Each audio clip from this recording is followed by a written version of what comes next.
This is our talk on vitamin K. Let me see how I turn the slide here. Oh, this is cool. Okay.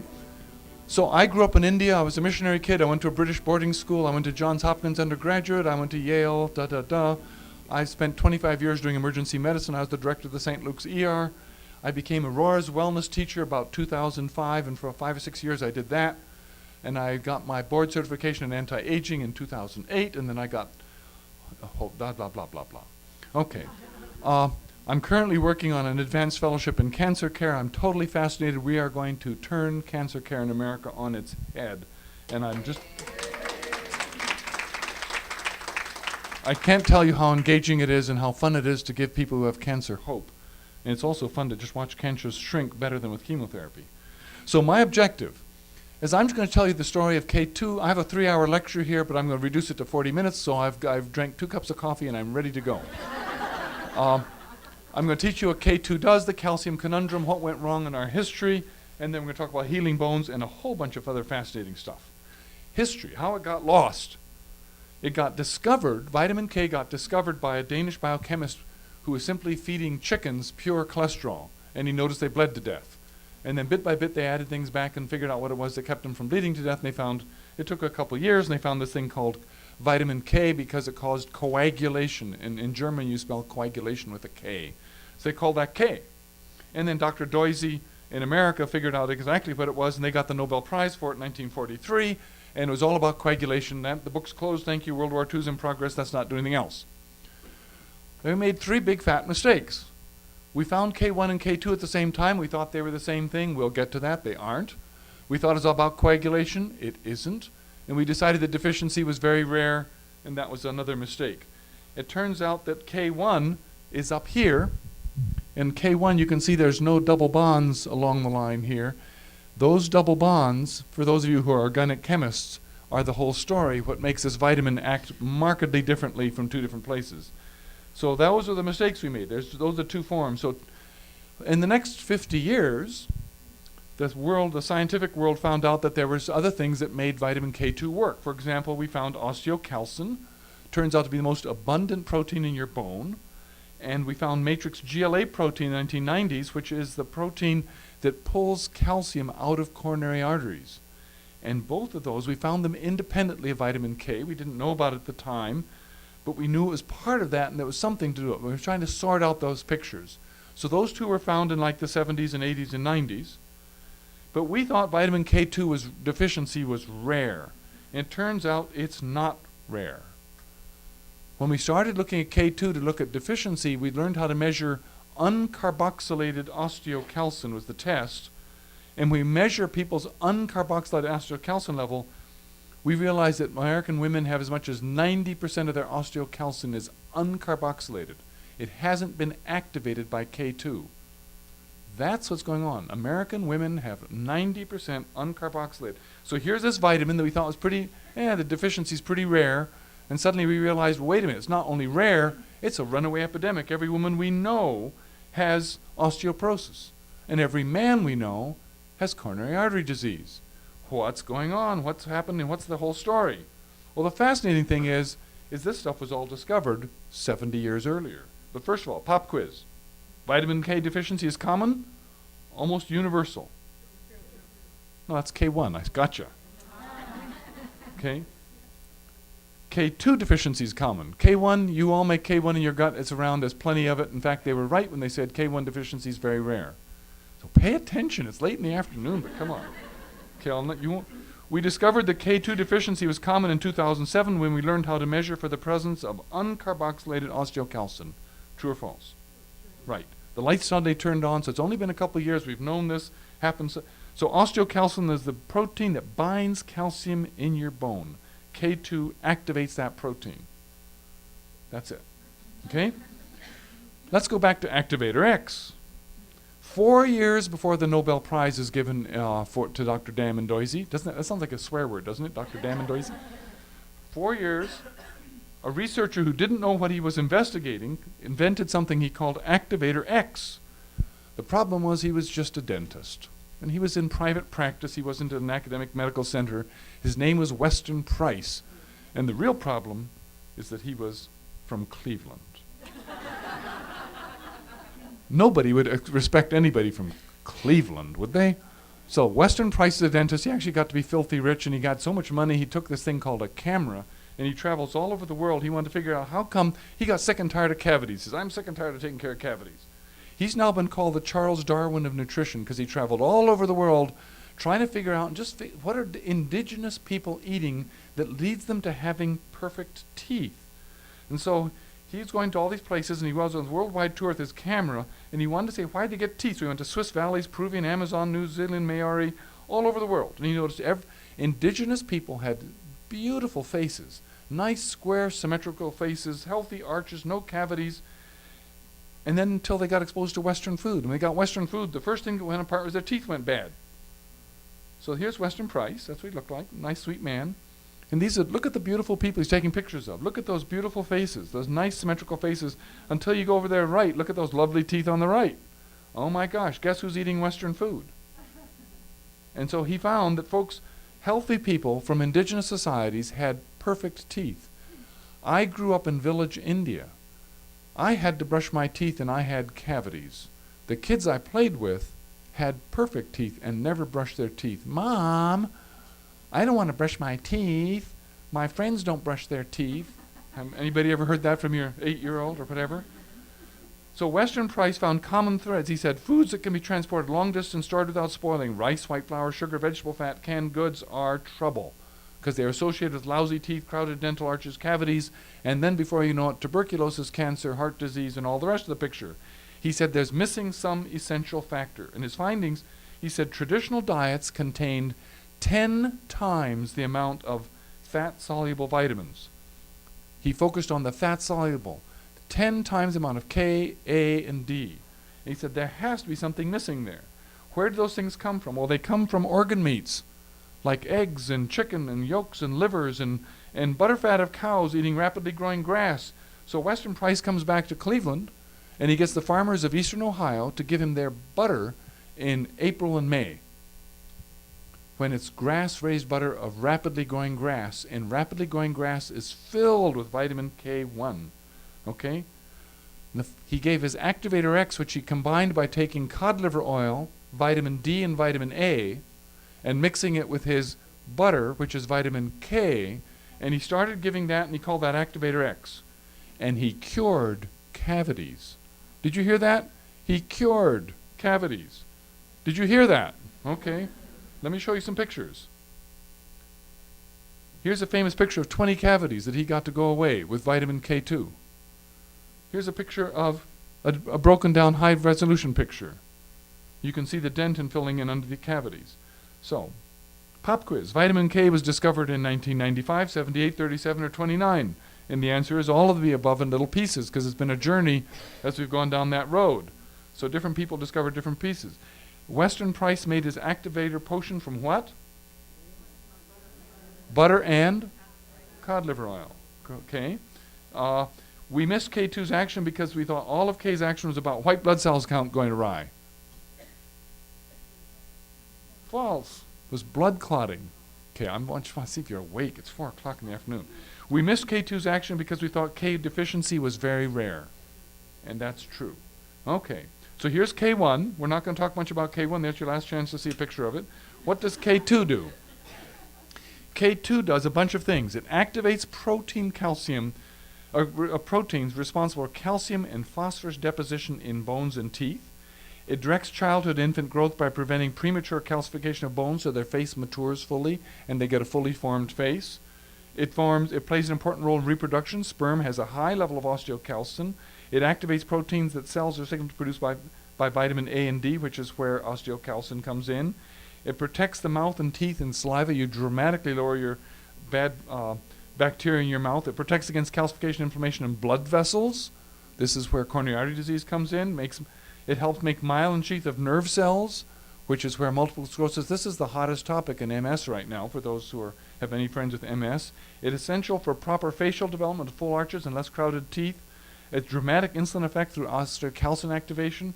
And so these folks, not only do they have beautiful teeth, but they have all those other functions going on with them because these people are eating animal products that eat grass. They come from herding societies where they eat animal products that eat grass.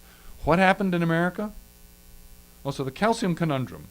Here's the calcium conundrum. About 50 people have asked me today, should I take calcium for my bones? And the answer is no.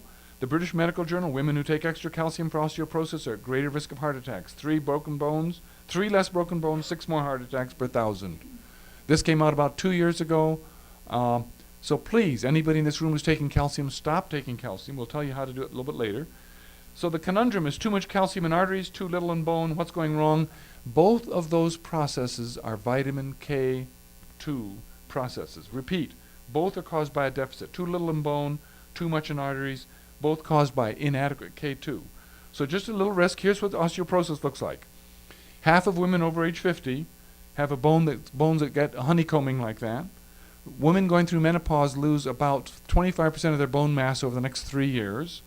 12% of men will break a bone, but 75% of hip fractures never again regain independence.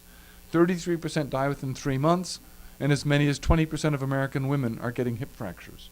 So American women, if you compare precise populations of African American women in America to Nigeria, where you can get sort of genetic crosswalk, is an 80-fold difference in fracture. So American women are breaking their bones, but if you compare American women who have very fine wrists, so for those of you women who are here, put your fingers around your wrist. And if your fingers overlap, you have a fine bone structure. If they just come to end like this, you have an average bone structure, but if they don't come together, you have large bones, but if they overlap, if they overlap a little bit, then comparing you to women in New Guinea who have big bone structure, your risk of breaking a hip is 1,100 to 1. And we in America just sort of take it for granted and say, guess what, ladies, it's just going to happen to you when you turn 65, and the orthopod comes and talks to you about how lovely he can help you fix that hip and replace that hip, and they've got all sorts of little metal things they can put in you that can fix you. And as you grow older, you can also have your back gradually fall down, so you get more and more curved back, so then eventually you can't even look up over your shoulder because your vertebrae are doing this stuff, and so you start looking like this. Or you can break a hip. So what does K2 exactly do? Actually, we now know the molecule precisely. It modifies 2 proteins that are otherwise inert. Both of these proteins you put out when you take vitamin D. So you put out enough of these proteins, but osteocalcin binds calcium, and it basically chelates it. And chelating means a claw or makes a scoop. And you see the 2 calcium, there's the carbon dioxide. K2 adds that, and it puts calcium in between, just like, oopsie daisy, sorry. It puts calcium just in between, so electrically it captures it, and then it can plug it into bone. If American women have 90% of their osteocalcin, and osteocalcin the most abundant protein in your bone, if you aren't activating all that osteocalcin with vitamin K, then no wonder you have lousy bones. American men only break their hips at 20 times the rest of the world. Oh, heck, that's almost nothing. We should be outraged by 20 times. We should be outraged by double. But the fact is, we've been taking it for granted and saying, well, no big deal, we'll just get to you when we get to it. And besides, that we have an orthopedic hospital with wonderfully charming orthopods who would love to take care of you. So the calcium conundrum is that we get calcium in our bones and not in our arteries. That's backwards. You've been texting. All right. 2 major proteins that K2 activates are called osteocalcin and matrix GLA protein. Okay? American women break their hips at about 50 times the rate of women in less industrial societies. Right, at least 80 times more, and maybe as much as 1,000 times more. So the hospital I grew up in, the friend I played with in India, who's now a doctor in the state of Orissa, Ajit Singh knows me. I've given him a computer, so we email each other. And 2 years ago, he asked me to send him a used hip prosthesis. His hospital is responsible for 2 million people, and 2 years ago, he saw a broken hip. He was so excited. I had visions in my head. Used hip prosthesis, metal detector, Forest Home Cemetery, 10 o'clock at night. And I can just see the police pulling me over and saying, and just what were you doing? But I figure every other burial site has a hip in it, right? I'd find one sooner or later. Okay. Americans get shorter as they grow older because they are lacking K1. It's K2. Okay, so osteocalcin looks like that. It binds 3 calciums. After collagen, it's the most abundant protein in your bone. It's the most abundant protein in your bone. And actually, A and D both cause osteoblasts to secrete more of it, but it's not activated till K2 shows up. That's it. That's the simple physiology. That's all you need to know about it. But that's not all osteocalcin does. Once osteocalcin is activated, it goes to your pancreas, where, in fact, the highest concentration of osteocalcin in your body is your pancreas, and it dramatically lowers the need for insulin. So it makes you much more sensitive to insulin, as much as a 50% reduction of insulin. That's not all it does. Osteocalcin also remarkably helps male fertility. So couples who are trying to get pregnant, in indigenous societies, the men and women get the organ meat of animals because that's where the most osteocalcin is, or the most vitamin K2 is, so that they have a better chance of becoming fertile. So matrix GLA protein, well, if you look at the walls of arteries look like they're bone. They're turning into bone, ironically, because they're doing the opposite action of what's meant to be happening in your arteries. So we have hardening of the arteries. Turns out matrix GLA protein does the exact same thing. It chelates calcium, but it pulls it out of coronary arteries. So the Amsterdam study shows we'll get to it. It's about 40% reduction. So basically, what went wrong? This is what Western Price observed about healthy populations. They ate high-value animal food. He made his activator X from spring-raised grass butter. So there's a Swiss cow, and he observed that, in fact, in Switzerland, in the remote valley he went to in Switzerland, they saved the early spring butter and fed it to their children and pregnant women all year round. Nobody else could eat that butter. And we thought that was interesting. Where do we raise our cows today? Do you see any grass anywhere in there? How about our chickens? How about our pigs? This is what you're eating when you're eating animal products. And who else makes K2? Nobody else makes K2. You don't get K2 So what difference do you see in those pictures? No grass, no sunlight, no dirt, no artificial feed. We thought it was omega-3 fatty acids. It turned out it was none of that. It's fundamentally our industrial food supply has changed. We've changed our food supply, so we've missed that phenomenon because we basically assumed that the animal was moving and had red blood come out of it when it died. It was meat, and that was all you needed. The macronutrient protein was all that mattered, and of course we all know that that was a blunder. And indigenous populations ate freshly prepared food, whole grains, no sugar, animal products being found by hunting or raised on grass, special attention paid to high-value fat. Children were fed organ meat and butter before adults, living outdoors, getting lots of sunshine, which would then induce the production of all those vital proteins, no artificial fats.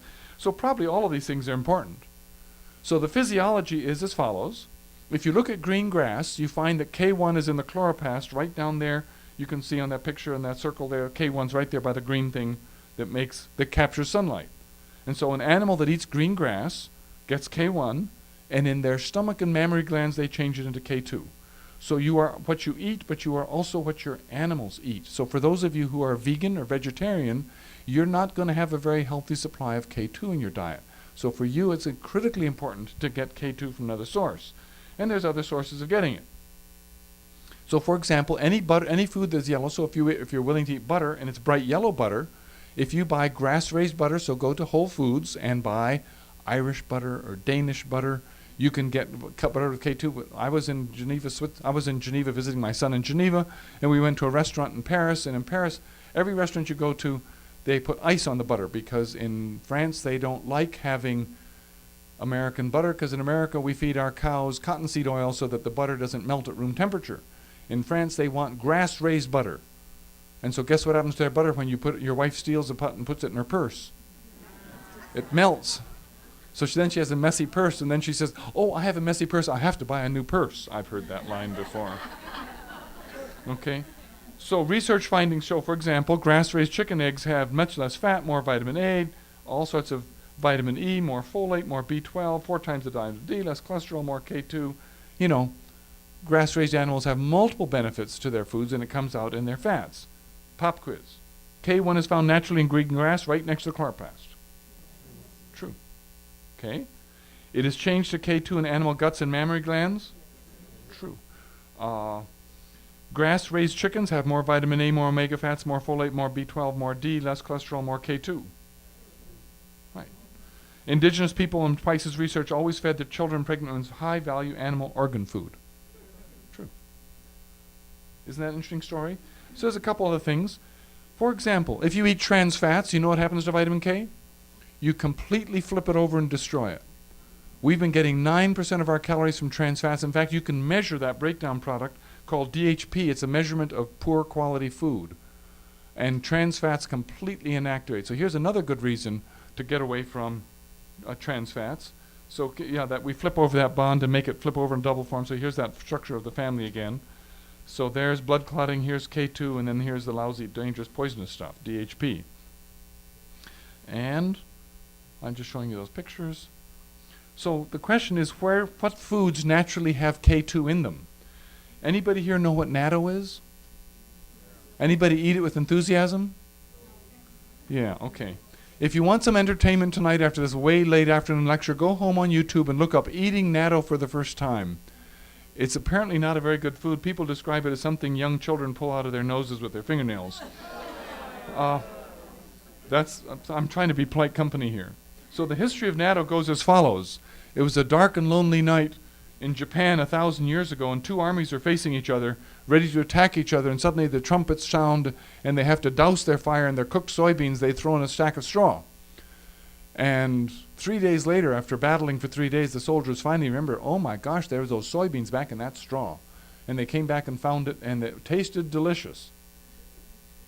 Well, apparently the Japanese eat natto from Tokyo up north, from Osaka down south they don't. The southerners think the northerners are crazy. Guess who has more broken hips? The southerners, correct. Guess who has fewer facial wrinkles? Correct. How much K do we need? We don't really know. What we find is things like the Rotterdam study in the Journal of Nutrition 2004, 57% risk reduction for death from heart attack with the top third of MK4. 25% all-cause reduction. This is an epidemiological study. It's not proof. But would you like to have a 50% reduction in risk for heart attack? Sounds like a plan to me. We just don't know what it is. So the dose is things like this is what I've been selling today. MK4 is what animals naturally make.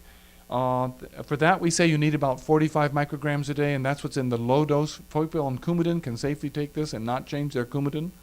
The problem is it only lasts a few hours. We don't know if that effect matters. You'd suppose they have to take it 3 times a day, but MK7 from natto lasts like 24 hours and once a day dosing.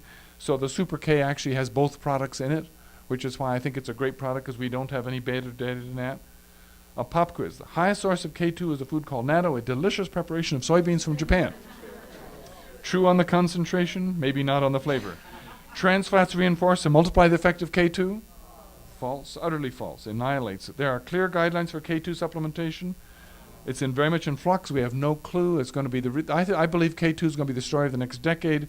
If we can have a 57% reduction in coronary artery disease and completely wipe out osteoporosis, it'll be a big story, but there's some other fun things it does. So let's do some of those other fun things. So it inhibits osteoclasts. In osteoclasts dramatically change. We know exactly what's doing. It seems to make a change in IL-6. Okay, we know about osteoclasts.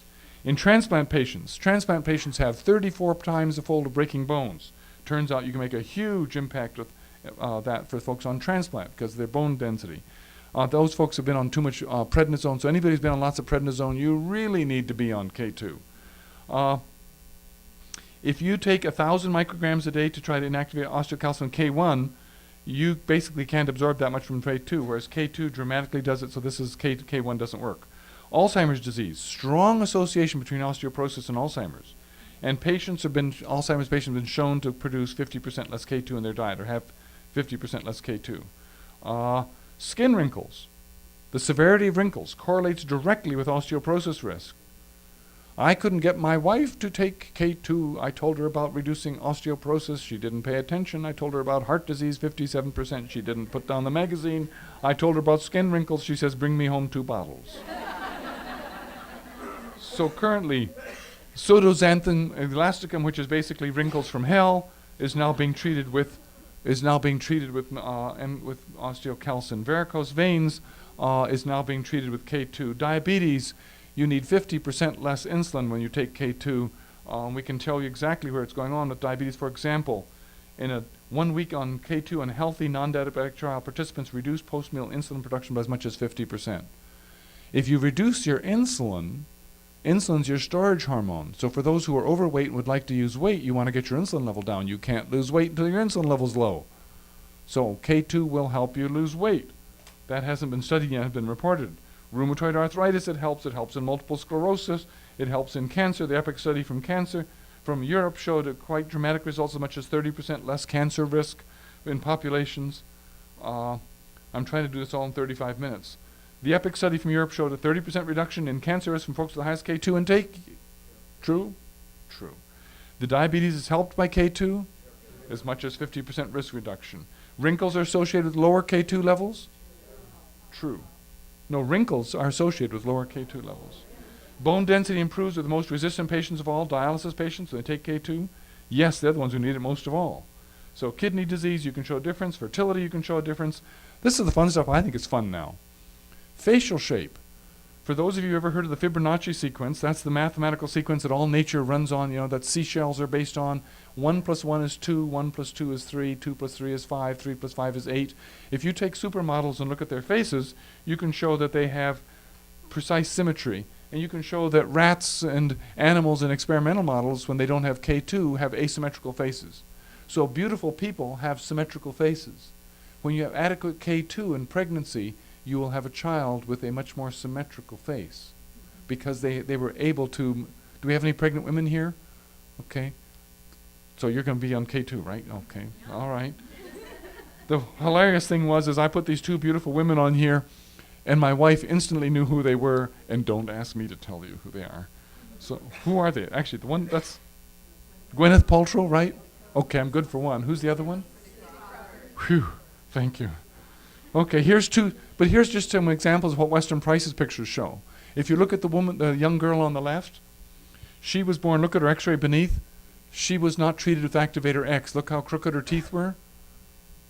Look at the girl on the right. It was her younger sister who was born 5 years later during her mother's pregnancy. She was treated with activator X. Look how well her teeth developed and how smooth and natural they were. So here's Price's natural food formula. Here's some of the Fibonacci sequence data about what it comes to have a symmetrical face and a beautiful face. And many of you know many people say women from around third world countries come to America. They've lived in sun all their lives, and yet their skin is beautiful and smooth, and they have beautiful symmetrical faces, and we're jealous of how lovely they look. But if you look at two princes from Princess Di, look at the older one, his symmetrical face. Look at the younger one and his narrower face. There's actually research that shows this around the world, that the older born children tend to have symmetrical. This is probably a K2 effect. In fact, Western Price made the symbol of his organization the broad face. So he shows a narrow face in the middle with the Western Hemisphere, and then broader faces. That's the symbol of the Western Price Foundation. Labor and delivery. There's lots of data. This is complete conjecture, but indigenous societies frequently describe women having half-hour and hour labor, women rolling over and having a baby in the middle of the night. And not until they start eating Western food do we get around to having 24 hours of labor and delivery and having to use forceps and using Pitocin drips and all the rest of that. And so there's lots of data about that. We do know that vitamin D is also strongly associated with that. So for anybody who's pregnant, please make sure you're on vitamin K and D while you're pregnant. Strong bones, strong teeth. Price observed, I'm just going to go through this quickly so we can talk about it. In saliva, you dramatically cut down on the amount of bad bacteria. What's interesting is Price did this in America, and you say, okay, Price wasn't exactly accurate. Maybe he didn't know what he was talking about. But Mellanby then did it in England and did the exact same thing. And so Mellanby picked up Price's formula and was doing it in England. So now we've had two dentists who've cured cavities with K2. And I'm thinking, this is way too interesting. How do you measure it? The only way to measure it right now is uncarboxylated osteocalcin, a very unwieldy test. I've not been able to get it easily. I finally pleaded with some folks at Frederick, and they were able to get it, but it took special effort and cost a fortune. I am now reversing coronary artery disease in my practice. Foundational to that is this is what Bill Davis was also doing. I'm getting calcium scans on people's hearts, and part of the formula for reducing that is to look at that calcium in their coronary arteries. There you see calcium in their LAD. That's called a widowmaker lesion, and we can reduce that. The Combe study is really what I wanted to get to quickly and make sure we review. The Combe study is the combination of micronutrients for bones. It was published from Canada in end of last year, It was 77 women followed for 1 year who took K2 100 micrograms. So the K2 we're selling, and we have them back in the room if somebody wants to buy some from us. Vitamin D 2000, which is quite a modest little dose. Magnesium 25 milligrams, a modest little dose. Magnesium is below calcium on the list. Magnesium is the same 2+ positive charge. Strontium is below calcium. It's also 2+ charge. So magnesium and strontium, vitamin D, and fish oil. A little bit of fish oil. Their bone density in their lower back went up 8% in 1 year. The best you'll ever get with a bisphonate, a commercial bisphonate, will be a 2% increase. Most of the time the doctor will say, we're going to be lucky if you stop losing bone. And the cost of the bisphonate will be about $3,500 a year, and the likelihood of you having serious side effects is about 50%. So it is my belief that these items, K2, vitamin D, magnesium, strontium, are food items. These are non-toxic food items, and it's like the light should be turned on.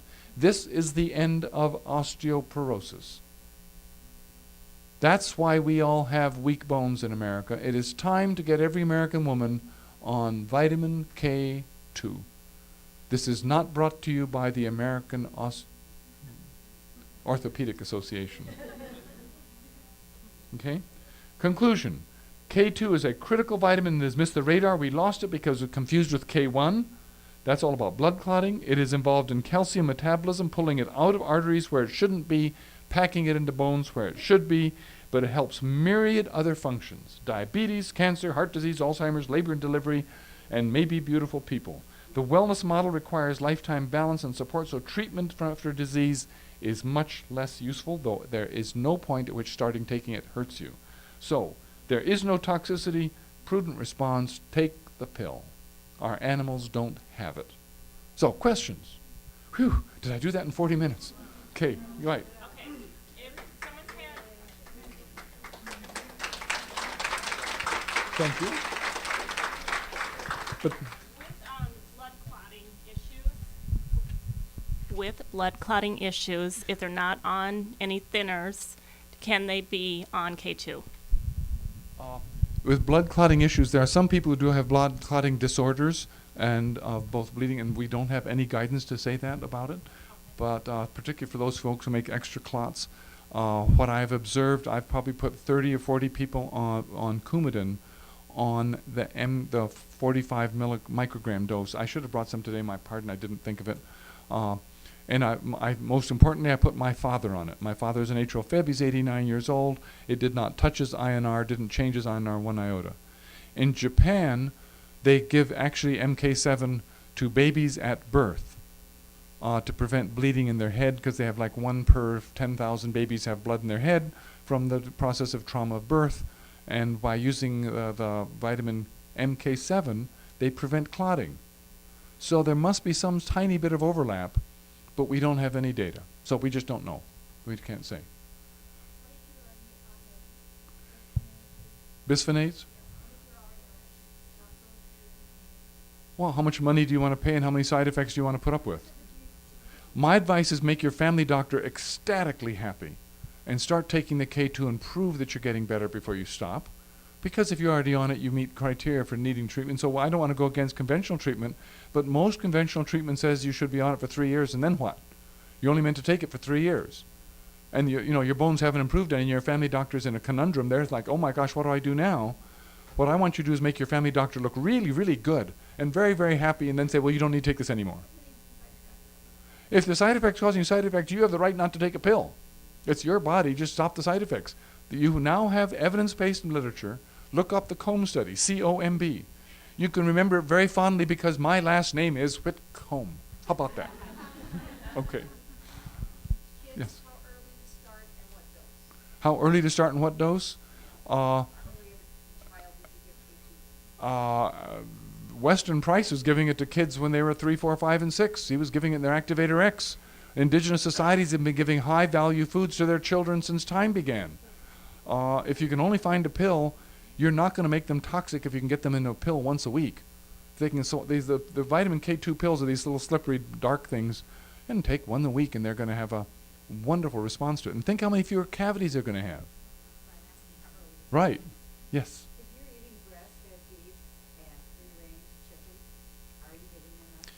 if you're eating grass-raised beef and free-range chickens, are you getting enough K2? We haven't a clue because we don't know how to measure it. I suspect you're getting some and probably doing much better than other folks are. So, yeah, you're probably protected. We just don't know because we don't know how to measure it. Yeah.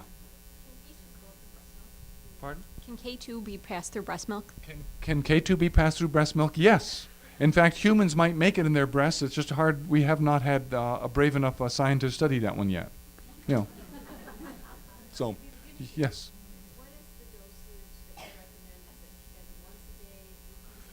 I don't think you have to do anything 3 times a day. In fact, our body with the fat-soluble vitamins soaks up huge amounts of them and spreads them out over a couple days. So the Combe study was 100 micrograms a day.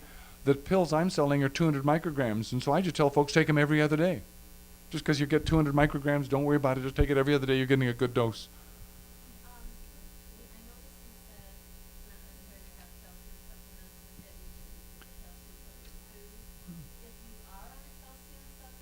Then stop. If you, yes, you must have been texting.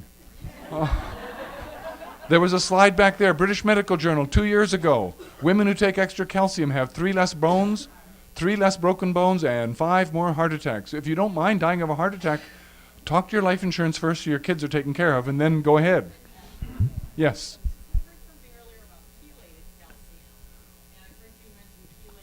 Well, that's effectively how the K2, without K2, the glutamic acid molecule looks like this. The K2 adds the claw. So now the calcium can fit in there. It's like having a glove, a baseball glove without a thumb. Well, you can catch the ball, but it's pretty tricky, you know. And K2 then puts that extra claw in it, so now it makes a basket, and the calcium can fit in that electrical basket and be bound. That's called chelation. And that plugs it into bone. And osteocalcin is the most abundant protein in your bone. That's how calcium goes into your bone. It gets into calcium, and the osteocalcin binds 3 of them with 3 little claws. But if you don't have any, if none of your osteocalcin's activated, you got 3 little thumbless mitts, which means you can add a couple. You can put some calcium in there, but it just doesn't go very well. You make. I mean, don't mean to make fun of but that's really what's happening. It makes sense. Yeah. Once you get the visual of yes.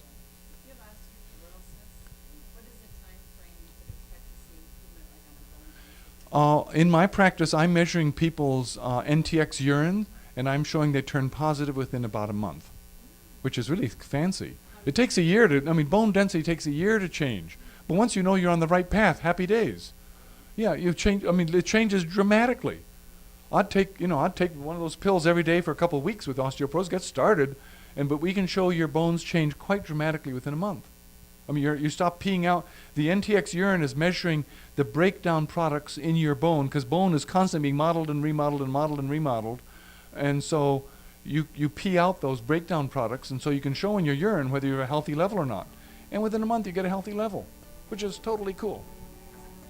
I could go to 10 o'clock at night, but I'm also where it's late in the afternoon. Thank you all for coming, and if those who want to leave, feel free. I'll take more questions if you want, but appreciate it.